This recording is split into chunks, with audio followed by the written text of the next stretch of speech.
चलिए हम किसानों से बातचीत करते हैं, किसानों से बातचीत करते हैं कि ये जोश है उनमें।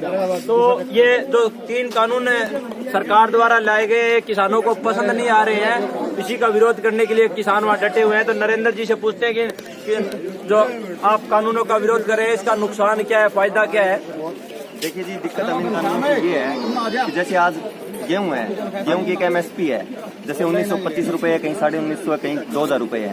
तो कम से कम हमें इतना संतुष्टि तो है भी हमारे 2000 रुपए पर गेहूं बिकेगी। कल को हम किसान लोगों को इन कानूनों के द्वारा सरकार मार्केट के अधीन कर देगी, वहाँ बाजार के जो खिलाड़ी है वो खेल खेलेंगे। हमें इस बात की अभी कोई गारंटी नहीं है कि हमारा गेहूं 1900 बिकेगा कि नहीं बिकेगा। हो सकता है वो 1200 बिके, हो सकता है वो 800 बिके।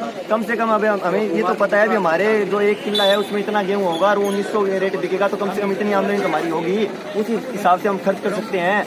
जब ये कानून आ जाएंगे तब तो हमारा वो भी अधिकार चला जाएगा कि हम ये भी पता नहीं चलेगा कि हम लोगों के पास आमदनी क्या आनी है। तो हम खर्च करेंगे, कर्ज के जाल में फंसेंगे, हमारी जमीनें बिकनी स्टार्ट हो जाएगी। तो इसका एक ये कानून ये भी है कि कॉन्ट्रैक्ट फार्मिंग का इसमें कुछ आ रहा है। तो कॉन्ट्रैक्ट फार्मिंग से आपको क्या नुकसान होगा? कॉन्ट्रैक्ट फार्मिंग का सीधा सा मतलब ये है कि बाजार के बड़े बड़े जो खिलाड़ी है, आज हम लोगों के पास अगर उन्होंने 10,000 रुपए प्रॉफिट देकर हमारी जमीन दे दी, लेकिन जब हम उनके अधीन हो जाएंगे तो वो 4,000 में भी हमारी जमीन लेंगे। उस समय हमें मार्केट रेट नहीं मिलेगा। मार्केट का सीधा सा मतलब होता है जो बड़ा खिलाड़ी होता है वो हमेशा सस्ते में खरीदता है। जैसे आप लोगों ने और चीजों में भी नोट किया है, जैसे फॉरेन डायरेक्ट इन्वेस्टमेंट आया है, उसमें भी आपने नोट किया है कि जो बड़ा खिलाड़ी होता है वो छोटे खिलाड़ियों को मार्केट से बाहर कर देता है। तो छोटे किसान है, मंझोले किसान है, वो खत्म हो जाएंगे इस कानून के द्वारा। और इसीलिए ये हमारी नस्ल की लड़ाई है, हमारी जमीन की लड़ाई है, और इसमें सारे भारत के किसान इकट्ठा हैं। ये कहना है कि जमीन नहीं बचेगी तो किसान नहीं बचेगा। तो इनका ये मुख्य बड़ा कहना ये है कि ये जो सरकार के कानून है ये छोटे दलालों को खत्म करके बड़े दलालों के हाथ में जाते हैं। ये नारा है। अभी हम किसान से बात करते हैं कि कितना अनाज इकट्ठा कर लिया है अभी तक 2 ट्राली अनाज इकट्ठा कर लिए है, लगभग ₹1,00,000 कैश भी हो गया है। और हम परसों 40 ट्रैक्टरों के काफिले के साथ निकल रहे हैं गांव जांडोला बगड़ से। ये 40 ट्रैक्टरों के काफिले के साथ निकलेंगे गांव जांडोला बगड़ से। अभी तक अनाज इकट्ठा कर रहे हैं। तो सुभाष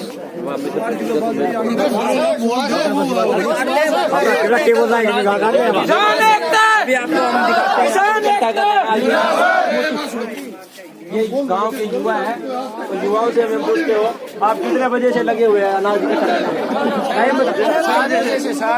सुबह 7 बजे से लगे हुए हैं। तो आपको ये कानूनों के बारे में थोड़ा बहुत पता है क्या? ये कानून है ठीक है कि गलत है? ये कहना है युवा किसानों का कि आपको हम दिखाते हैं। ये कहना है कि ये काले कानून है जो आने वाली को खा जाएंगे। आप देख सकते हैं अभी किसान सिलेंडर,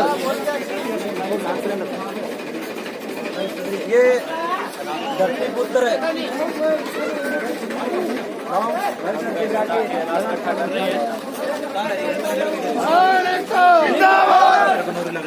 किसान एकता जिंदाबाद के नारे लगे हुए।